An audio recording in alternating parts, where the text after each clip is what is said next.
নমস্কার, আদাব, শুভ সকাল বন্ধুরা। আমরা যাচ্ছি এখন রাজবাড়িতে। রাজবাড়ি হচ্ছে আমার শ্বশুরবাড়ি। শ্বশুরবাড়ি মধুরহারি, ঠিক আছে? তো অনেকদিন যাওয়া হয় না আসলে। অফিসে ছুটির প্রবলেম ছিল, ছুটি পাচ্ছিলাম না, কাজের প্রেশার ছিল। আর এছাড়া মাঝখানে অনেক গরম গেল। আর এখন তো দেখতেই পাচ্ছেন একদম ঝড়ঝড়ার বৃষ্টি এবং প্রকৃতি একদম নবরূপে উপস্থাপিত হয়েছে আমাদের সামনে। চারিদিকে ঘন সবুজ আর সবুজ, অনেক সুন্দর লাগছে। আমরা কিন্তু এই সবুজ ঘন সবুজের মধ্যে দিয়ে বৃষ্টি বিলাস করতে করতে যাচ্ছি রাজবাড়িতে। আর অবশ্যই রাজবাড়িতে পৌঁছে আমার শ্বশুরবাড়িতে যাওয়ার আগে আমরা কিন্তু অবশ্যই টেস্ট করব রাজবাড়ির বিখ্যাত মিষ্টি এবং পরোটা।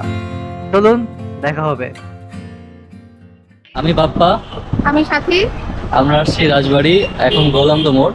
কতদিন পর প্ল্যান করে আসছি পরোটা খেতে? কয় মাস? 2.5 মাস। আচ্ছা, হ্যাঁ, আমরা 2.5 মাস পরে শেষে আমাদের আসা হলো গোয়ালন্দ মোড়। মানে এই জায়গাটা দোকানটাতে আসাই হয় শুধু ক্ষীরের চমচম খাওয়ার জন্য। আর এটা এতটাই বিখ্যাত যে সবার মুখে মুখে ক্ষীর চমচম। আর দেখুন, এটা হচ্ছে পরোটা।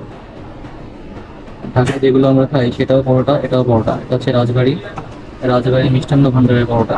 গোয়ালন্দ মোড়ের গোয়ালন্দ মোড়। কেমন পরোটা? এরকম পরোটা পাইলে কিসের ওজন কমানো, কিসের ডায়েট, প্রতিদিন এরকম পরোটাতে নাস্তা করা যায়। ঢাকায় পাওয়া যায় এরকম পরোটা? ইম্পসিবল। মানে আমরা শুধু মনে হয় নাইট স্টে করে শুধু পরোটা খাওয়ার জন্য। আসলে পরোটাগুলো খুব সুস্বাদু। এটা 10 টাকার পরোটা, ঢাকা 10 এত টাকা। মোটা। অনেকদিন পর এই সুস্বাদু পরোটা পেয়ে আমরা কিন্তু আর লোভ সামলাতে পারিনি। আমরা অনেকগুলো পরোটা খেয়ে ফেলেছি, আর খাবো না। এখন আপনাদেরকে দেখাই মিষ্টিগুলো।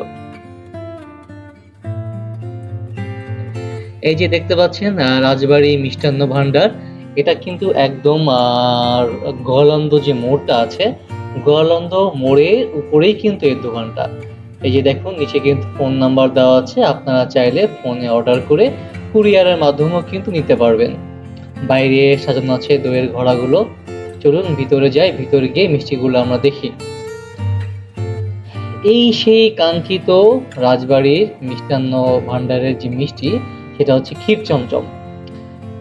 উপরে কিন্তু 2টা ক্ষীরের কোটিং থাকে, তারপরে হচ্ছে গুঁড়া দুধের গুঁড়া ছড়ানো থাকে। ক্ষীর চমচম মাত্র 450 টাকা কেজি, এবং হচ্ছে আপনার যে দইটা 160 টাকা কেজি, যেটা খুবই সুস্বাদু। আপনারা অবশ্যই চেখে দেখবেন আসলে।